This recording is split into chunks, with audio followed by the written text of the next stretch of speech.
Good morning student. तो हम लोगों को अगला जो आज हम लोग पढ़ेंगे, क्या पढ़ रहे थे बेटा? हम लोग करंट इलेक्ट्रिसिटी पढ़ रहे थे। उस करंट इलेक्ट्रिसिटी में बेटा अगला जो टॉपिक है वो है relation between electric current and drift velocity. क्या रिलेशन है, क्या पढ़ने हम लोगों को? Relation between electric current and drift velocity. मतलब हम लोगों को क्या पढ़ना है कि जो इलेक्ट्रिक करंट होता है ड्रिफ्ट वेलोसिटी पे कैसे डिपेंड करता है, क्या डिपेंडेंसी होती है ड्रिफ्ट वेलोसिटी में और इलेक्ट्रिक करंट में। फिर से सुने, हम लोगों को क्या पढ़ना है कि इलेक्ट्रिक करंट और ड्रिफ्ट वेलोसिटी में क्या रिलेशन होते हैं। तो बेटा देखिए, आप लोग पहले हम लोग ड्रिफ्ट वेलोसिटी पढ़ चुके हैं ना कि जब किसी भी कंडक्टर पे हम लोग क्या करते हैं बेटा, मान लो एक कंडक्टर है, इस पे जब हम लोग क्या लगाते हैं बेटा, इलेक्ट्रिक फील्ड लगाते हैं, या इनके बीच क्या पोटेंशियल डिफरेंस बेटा डेवलप कर देते हैं। क्या डेवलप कर देते हैं बेटा? पोटेंशियल डिफरेंस डेवलप कर देते हैं। तो क्या होता है, इनके जो इलेक्ट्रॉन्स होते हैं, फ्री इलेक्ट्रॉन होते हैं, चार्ज कैरियर, वो चार्ज कैरियर क्या होते हैं बेटा, इस पोटेंशियल के वजह से ड्रिफ्ट करना चालू कर देते हैं। क्या? They start to drifting. तो जिस वेलोसिटी से वो दौड़ते हैं, ड्रिफ्टिंग करते हैं, that one called drift velocity. तो आज और हम लोगों को और क्या, जब ड्रिफ्ट वेलोसिटी से दौड़ने लगते हैं तो क्या मिलता है बेटा, इनके बीच करंट मिलता है कि नहीं मिलता है? तो ये करंट और ड्रिफ्ट वेलोसिटी बीडी के बीच मैथमेटिकल रिलेशन क्या होता है, वही मैथमेटिकल रिलेशन हम लोग इस टॉपिक में पढ़ेंगे। तो बेटा देखिए, हम लोग करना बहुत आसान है। How will find the expression. हम लोग क्या करेंगे बेटा, कंसीडर कर लेते हैं। क्या कंसीडर कर ले कि consider conductor of length L। एक कंडक्टर ले ले बेटा जिसका लेंथ कितना ले ले, L ले ले। क्या बताते हैं? Length L। Uniform cross sectional area A ले ले। क्या ले बेटा? Uniform cross sectional area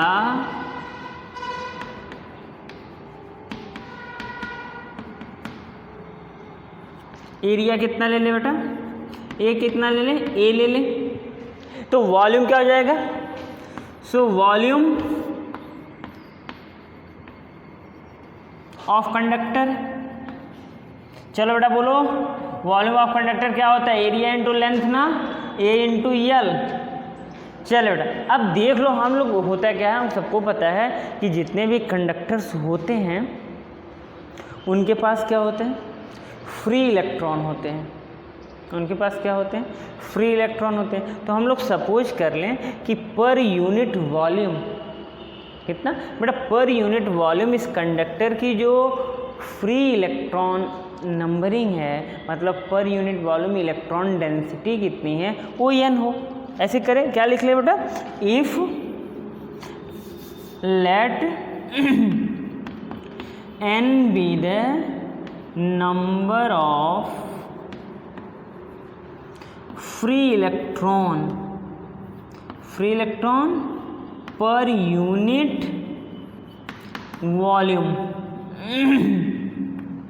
so total free electron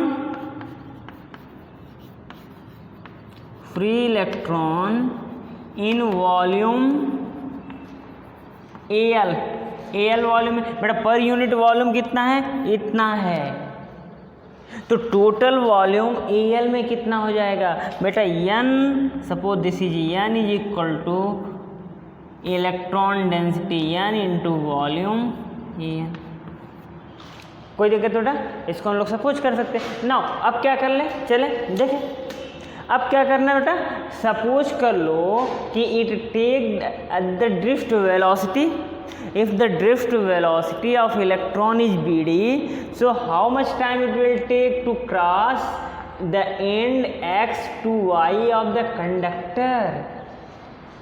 कितना टाइम लेगा? if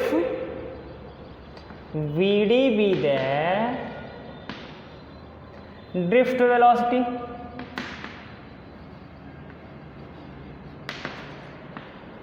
of electron, so time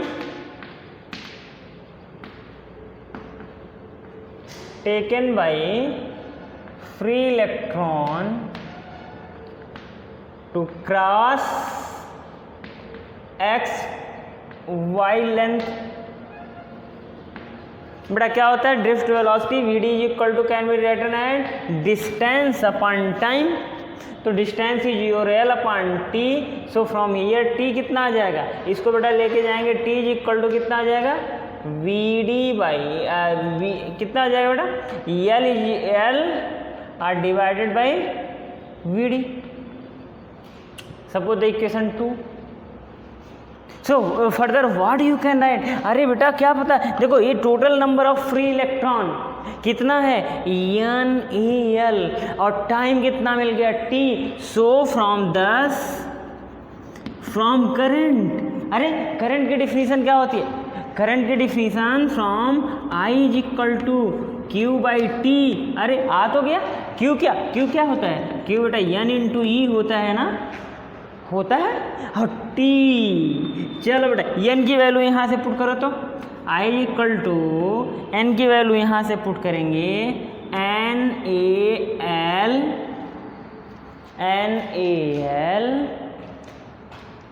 और ई, ठीक है बेटा। और टी की वैल्यू कितनी है, टी की वैल्यू, अरे ये तो एल अपान वी डी है, this is your L upon B D. ये एल ने एल को कैंसिल किया बेटा, और ए बी डी पहुँचाया न्यूमरेटर में, तो I become how much, I become N E A B D, N E A B D. क्या मतलब कि बेटा this is the expression which represent the relation between electric current and drift velocity. This is the expression which represent the relation in between current I and drift velocity. This is the relation between I and VD, I and V D. क्या बेटा clear है, कोई doubt? अब सुने होता क्या बेटा, for a given conductor क्या क्या कांस्टेंट हो जाएगा, N number of free electron per unit volume constant होगा ही होगा। आप एक कंडक्टर दे दिए यूनिफॉर्म क्रॉस सेक्शनल एरिया का, तो ए भी कांस्टेंट होगा, ई तो permanent, E equal to 1 minus 1.6 ten power minus 19 है, तो फिक्स होता ही होता है। तो क्या कह सकते हो, current I is directly proportional to V D. इसका क्या मतलब बेटा, जैसे जैसे वी डी बढ़ेगा, क्या बढ़ेगा बेटा, वी डी, वैसे वैसे करंट आई भी बढ़ेगा, और वी डी घट जाए तो आई घट जाएगा। It is the relation in between the electric current I and V D. क्या कहोगे, electric current is directly proportional to drift velocity. Clear? But सुने और क्या,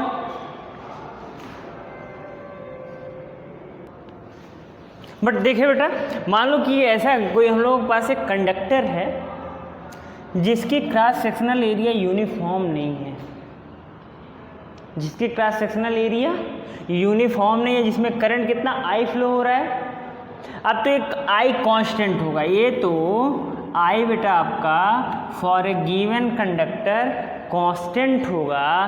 तो जिस एरिया पे, जिस एंड्स पे क्रॉस सेक्शनल एरिया ज़्यादा होगा, वहाँ आपका वी डी क्या हो जाएगा, कम हो जाएगा, वहाँ वी डी कम हो जाएगा, यहाँ वी डी आपकी ज़्यादा हो जाएगी, यहाँ वी डी फिर कम हो जाएगा। क्लियर है प्यारे बच्चों? क्या कॉन्सेप्ट ये है कि मान लो एक कंडक्टर है non uniform cross sectional area का, एक कंडक्टर है non uniform cross sectional area का, और उसमें कांस्टेंट करंट आई फ्लो हो रहा है। तो उस एंड पे, जिस एंड पे एरिया क्रॉस सेक्शनल एरिया ज़्यादा होगा, उस एंड पे ड्रिफ्ट वेलोसिटी कम होगी। अरे क्या पढ़े रखे हम लोग? हम लोग फ्लूइड मैकेनिक्स में तो पढ़े रखे हैं कि जिस एंड पे एरिया ज़्यादा होता है उस इंट पे वेलोसिटी कम होती है। इक्वेशन ऑफ कॉन्टिन्यूटी क्या A1 V1 is equal to A2 V2 पढ़े हैं कि नहीं पढ़े हैं? वही बेटा वही सेम कॉन्सेप्ट आप अप्लाई कर सकते हो यहाँ कि मान लो एक कंडक्टर है जिसमें करंट I कांस्टेंट फ्लो हो रहा है, तो जिस एंड पे बेटा एरिया ज़्यादा होगा ड्रिफ्ट वेलोसिटी कम होगी, जिस एंड पे एरिया कम होगी ड्रिफ्ट वेलोसिटी ज़्यादा होगी। This is the concept. Clear to student? तो देखें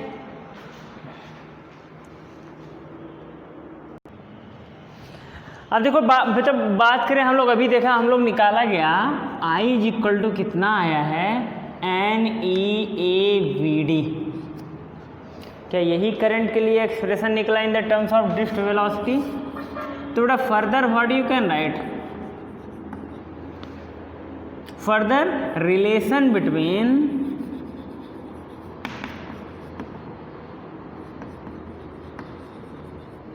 J, what is J? Current density, current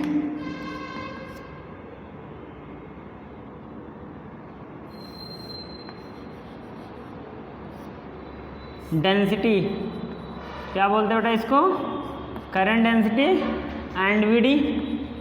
तो बेटा क्या कर सकते, देखो करंट डेंसिटी क्या होता है, डिफाइन होता है J equal to I by A। तो बेटा I कितना अपना तो I है NEAVD बाई A ने A को कैंसिल कर दिया, तो J इक्वल टू कितना आ गया NEVD। तो बेटा देखो हम लोग अभी इसके पहले वाले टर्म में जब हम लोग बात कर रहे थे करंट डेंसिटी क्या होता है, तो मैंने बताया था करंट डेंसिटी क्या होता है, एक वेक्टर क्वांटिटी होती है। तो असलियत में उसका वेक्टर का डायरेक्शन क्या होगा, जिधर ड्रिफ्ट की डायरेक्शन होगी। ड्रिफ्टिंग की डायरेक्शन होती है बेटा along the direction of electric field. तो इलेक्ट्रिक फील्ड के डायरेक्शन में ही करंट डेंसिटी का भी डायरेक्शन होता है। क्लियर बेटा? अब देखें इसके बाद हम लोग को क्या जानना है कि अभी देखें सिंस होता क्या है। नाउ एक हेडिंग डाल दें हम लोग, मोबिलिटी।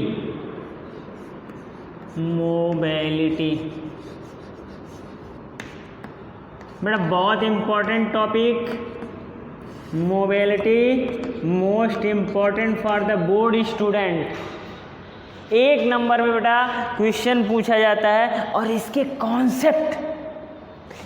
कॉन्सेप्ट बेटा जो निकल के आते हैं वो नीट के हर दूसरे साल बाद पूछा है, नीट या IPMT में हर दूसरे साल बाद पूछा है। इसका जो कंक्लूजन निकल के आता है बेटा, तो देखें मोबिलिटी क्या होता है। जैसे मान लो एक कंडक्टर है, सुने आप, कंडक्टर में आप क्या लगाए बेटा, कंडक्टर पे जब इलेक्ट्रिक फील्ड लगाते हैं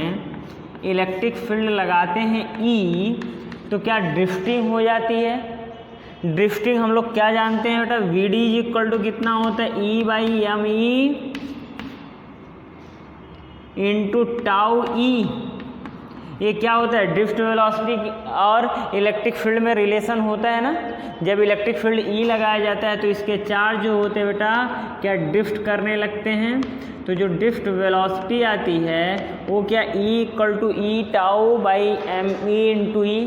तो अब इसी को क्या कर ले बेटा, ले ले इधर VD बाई E, तो क्या हो जाएगा E tau by ME।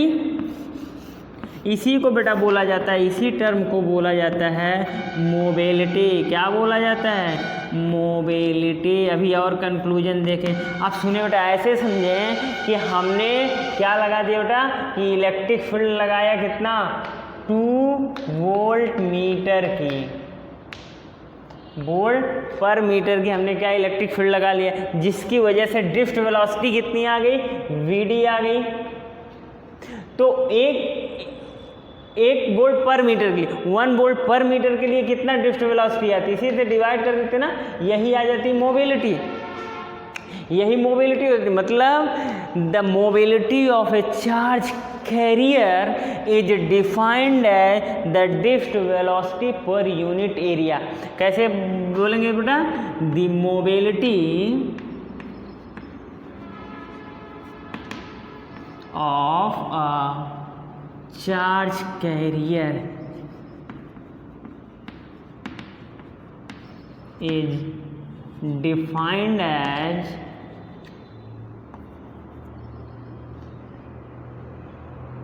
drift velocity per unit electric field, क्या बेटा, per unit electric field Vd is equal to E tau M into E. So इसको डिवाइड करेंगे तो कितना म्यू आएगा, Vd by E equal to E tau M E. अब बेटा जिस भी मटेरियल का मोबिलिटी ज़्यादा, जिस भी चार्ज कैरियर, असलियत में चार्ज कैरियर की बात होती है, जिस भी चार्ज कैरियर की मोबिलिटी ज़्यादा होगी और वो चार्ज कैरियर जिस मटेरियल में ज़्यादा होंगे उस मटेरियल की कंडक्टिविटी ज़्यादा होगी। अब देखें, हम लोग बात करें जैसे in conductor, in solid electrons are charge career.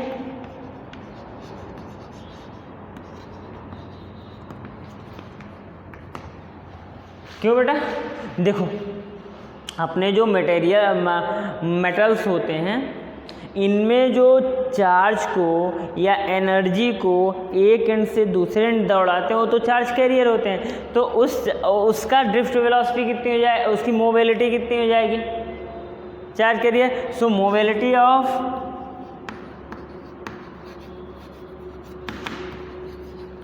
Free electron कितना हो जाएगा, म्यू ई कह लिया जाए तो बेटा ई टाउ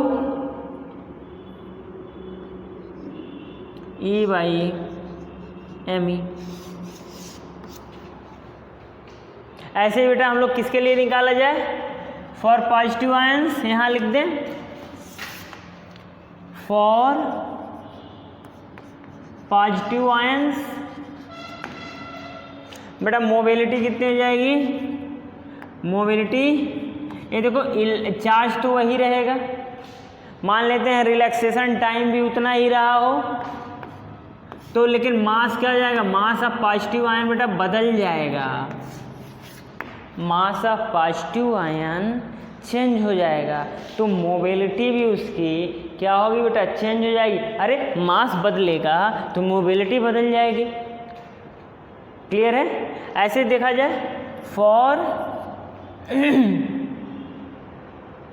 होल,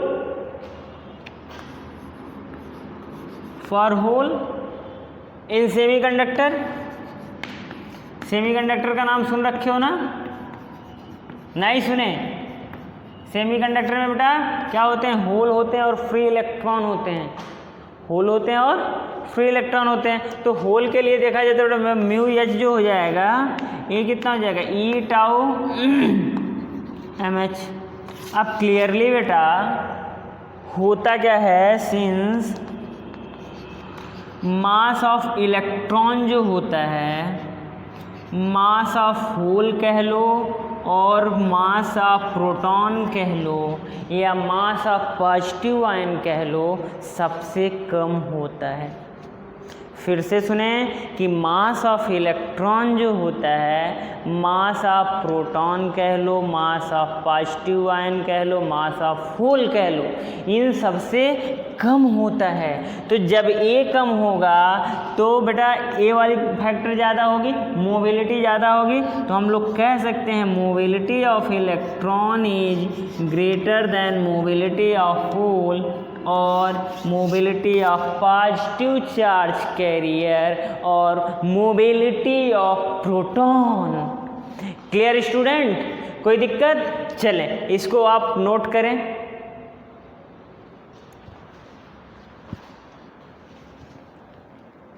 बेटा ओम्स लॉ का डेरिवेशन, ओम्स लॉ का डेरिवेशन किसके बेसिस पे, कैसे? On the basis of drift velocity. अभी हम लोग क्या जानते हैं कि बेटा जब भी किसी कंडक्टर के एंड्स के बीच पोटेंशियल डिफरेंस डेवलप होता है तो करंट क्या होता है, फ्लो होने लगते हैं। मतलब चार्ज कैरियर एक जगह से दूसरे जगह मूव करता है, चार्ज कैरियर का मूव करना ही क्या कहलाता है, करंट कहलाता है। तो फिर ओम्स लॉ भी हम लोग जानते हैं कि किसी भी कंडक्टर पे यदि उसकी मैकेनिकल कंडीशन जैसे प्रेशर है, टेम्परेचर है, लेंथ हम लोग चेंज ना करें तो क्या होता है, current is directly proportional to potential difference. तो बेटा इसका डेरिवेशन, यही तो ओम्स लॉ है, इसका डेरिवेशन हम लोग करेंगे on the basis of drift velocity. किसके बेसिस पे बेटा, हम लोग डिफाइन करेंगे on the basis of drift velocity. तो हेडिंग करेंगे Ohm's law on the basis of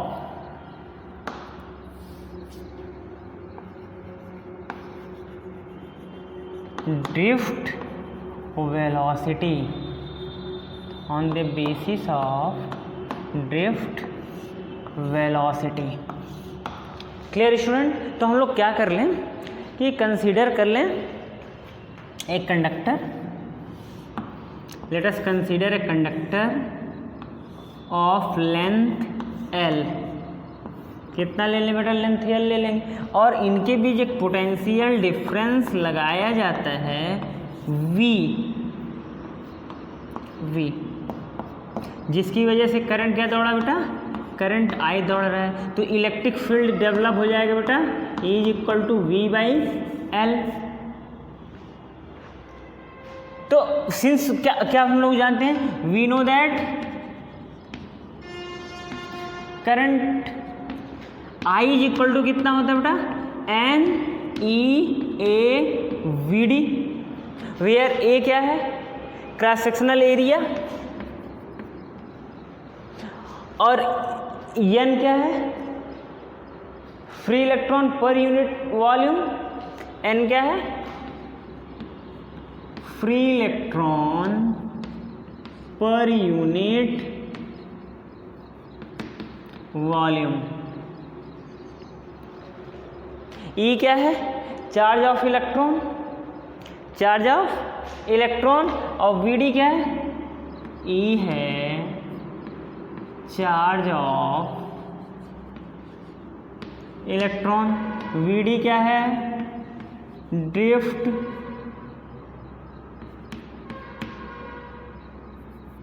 velocity, क्या बेटा, ड्रिफ्ट वेलोसिटी। चलो इक्वेशन 1 मान ले, आई इक्वल टू कितना आ गया, N E A V D, equation 1 ले ले।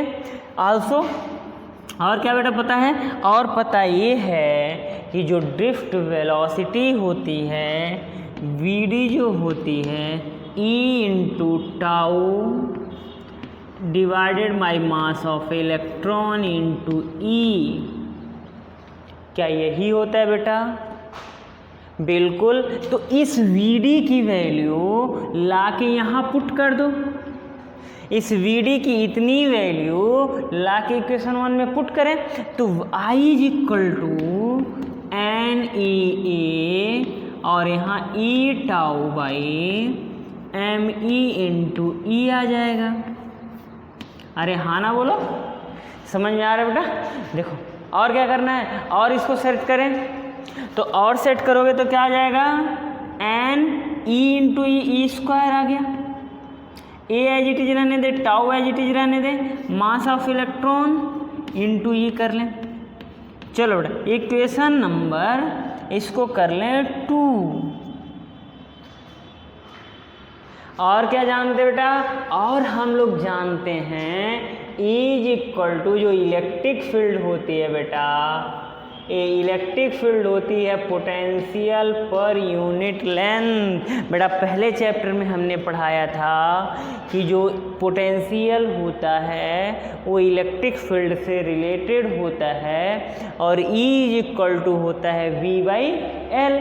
तो इस E की वैल्यू यहाँ आप पुट कर लो, तो I इज इक्वल टू कितना हो जाएगा, देखें I इज इक्वल टू हो जाएगा N E square A tau by M E. Into V by L, और इसको अरेंज करेंगे बेटा तो कितना हो जाएगा N E square A tau upon M E into L V हो जाए। अब देखिए इक्वेशन नंबर 3 कर लें इसको बेटा, बड़ा आसान सा है कि आप देखो फॉर ए गिवन कंडक्टर अपना एन मास पर ई क्या है बेटा free electron per unit volume, तो गिवन कंडक्टर के लिए कैरेक्टरिस्टिक प्रॉपर्टी होता है ई कांस्टेंट होगा, ई इलेक्ट्रॉन चार्ज है ओ कांस्टेंट होगा, और गिवन कंडक्टर एरिया भी क्या होगा कांस्टेंट होगा, टेम्परेचर हम लोग कंडीशनली कांस्टेंट रख देंगे तो ए भी कांस्टेंट हो जाएगा, मास ऑफ इलेक्ट्रॉन चेंज हो ही नहीं सकता, और एल गिवन कंडक्टर का लेंथ है, ये सबके सब क्या हो जाएंगे कांस्टेंट हो जाएंगे for given conductor N E square A tau by M E into L constant, suppose k is equal to 1 by R is a constant clear. So equation 2 I become 1 upon R is equal to 1 upon R into V. अरे भाई इसको क्या बोलते हैं resistance बोलते हैं, क्या बोलते हैं रेजिस्टेंस, पहले बताए थे ओम्स लॉ में क्या बोलते हैं बेटा इसको रेजिस्टेंस बोलते हैं। तो हमने क्या किया इस कांस्टेंट को 1 अपान आर कर लिया, तो ये क्या हो जाएगा I equal to V 1 upon R into V, तो वी इज इक्वल टू कितना हो जाएगा, चले बेटा देखें ऐसे, तो v इज इक्वल टू कितना हो जाएगा, ये r का इधर मल्टीप्लाई हो जाएगा r इंटू आई हो जाएगा, या कह सकते हो v directly proportional to i which is Ohm's law. अरे वही तो ओम्स लॉ है, यही तो ओम्स लॉ है बच्चों, समझ में आ गया कोई डाउट। चले अब देखो यहाँ से हम लोग कह सकते हैं कि जो ये क्या है ये equation v equal to I R क्या y equal to M X की तरह है। आप एक इक्वेशन पढ़े होगी स्ट्रेट लाइन का y equal to M X की तरह है, y के जगह पे बेटा v है, y के जगह पे v है, m के जगह पे क्या r है, x के जगह पे i है। तो ग्राफ खींचे बेटा, तो चलें इसका ग्राफ खींचें। तो बेटा मान लो I अपना A है, V A है, या अब चलो V यहाँ ले लें, कहीं भी ले लो, V यहाँ ले लो, I A ले लो, तो बेटा ये ग्राफ क्या ओरिजिन से जाएगी, तो यही तो ओम्स लॉ का। ये देखो बेटा स्ट्रेट आ रहा है, ओमिक सर्किट में क्या होता है V और I के बीच जो ग्राफ होता है वो स्ट्रेट लाइन होता है। This is your Ohm's law. Any doubt student, समझ में आ गया क्लियर। तो स्क्रीन ऑफ पॉज करो और इसको पूरा नोट कर लो, जैसे जैसे हमने लिख रखा है बेटा आप स्क्रीन पॉज करके इसको नोट कर लो।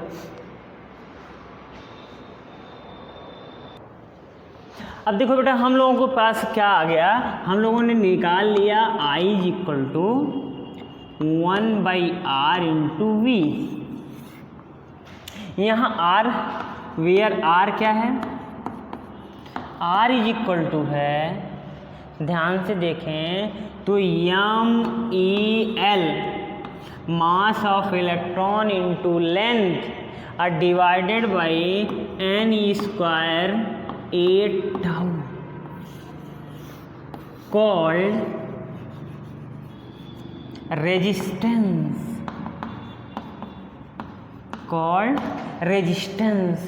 तो बेटा रेजिस्टेंस क्या होता है, हम लोग बात करें रेजिस्टेंस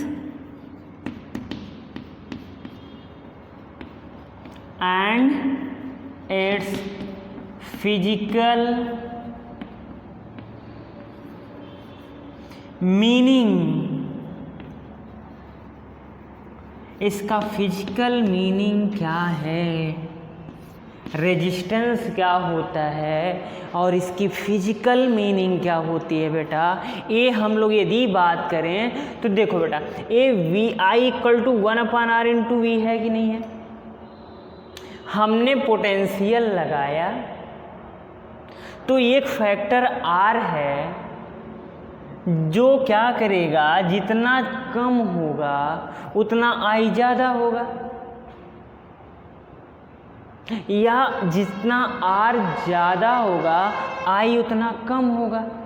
तो अपने के केस में आर ही एक ऐसा फैक्टर है जो जितना पोटेंशियल लगा रहे हैं उसको कंट्रोल कर रहा है, उसको कंट्रोल कर रहा है to flow the electric current. तो किसी भी मटेरियल की वो characteristic property which oppose the flow of electric current is called resistance.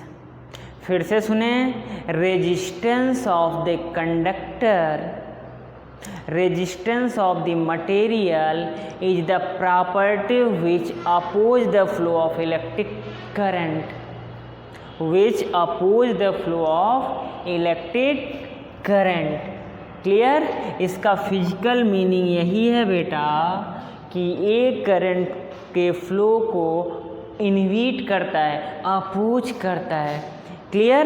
अब देखिए इसमें भी R इक्वल टू क्या है, लोगों ने क्या सोचना चालू किया कि भाई रेजिस्टेंस तो हमको मिल गया, क्या मिल गया बेटा, रेजिस्टेंस MEL/NE² ये टाउ मिल गया। चलो भैया एक हमने चाहे कंडक्टर ले लिया, चाहे आयरन का ले लिया, चाहे सिल्वर का ले लिया, कुछ भी ले लिया, तो उसका रेजिस्टेंस मिल गया, वो कैरेक्टरिस्टिक प्रॉपर्टी है, बहुत अच्छा सा। लेकिन फिर लोगों ने सोचना चालू किया, यार ये लेंथ हम लोग यदि बदल दे रहे हैं तो रेजिस्टेंस भी बदल जा रहा है, एरिया बदल दे, मोटा पतला ले ले बेटा, बहुत पतला ले या बहुत मोटा ले ले तो भी रेजिस्टेंस बदल जा रहा है। तो मटेरियल की कौन सी ऐसी प्रॉपर्टी होगी which does not affect by changing the dimension of the conductor. तो यहाँ से देखो बेटा क्लियरली इसको अरेंज आप करेंगे तो ME/NE² tau L/A, it is further a constant, it is a further constant here। क्या देखा गया बेटा, R इज इक्वल टू एक कांस्टेंट रख दिया गया rho L/A, where rho is equal to कितना है बेटा, ME/NE² tau is a constant. इसी को बोला जाता है बेटा कॉल्ड रेजिस्टिविटी। क्या बोला जाता है, रेजिस्टिविटी। अब बेटा ये जो रेजिस्टिविटी होती है एक गिवन मटेरियल की कैरेक्टरिस्टिक प्रॉपर्टी होती है, does not depend on the length, area, condition, also if the temperature constant, if the purity of the conductor is constant।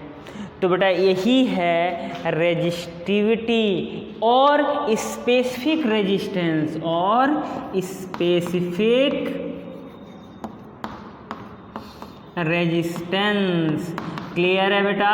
तो हम लोगों ने ओम्स लॉ डिराइव किया on the basis of that, resistance define किया। Resistance define करने के बाद बेटा रेजिस्टिविटी और स्पेसिफिक रेजिस्टेंस डिफाइन किया। अब देखिए स्पेसिफिक रेजिस्टेंस बेटा कैरेक्टरिस्टिक प्रॉपर्टी हो गई, कैरेक्टरिस्टिक प्रॉपर्टी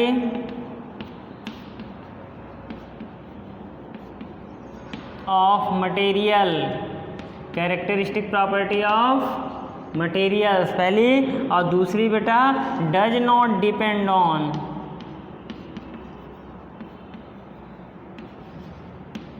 किस पे, dimension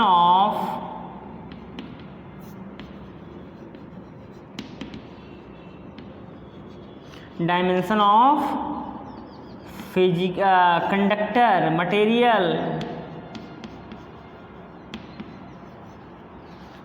conductor of materials. Clear है बेटा, कोई दिक्कत?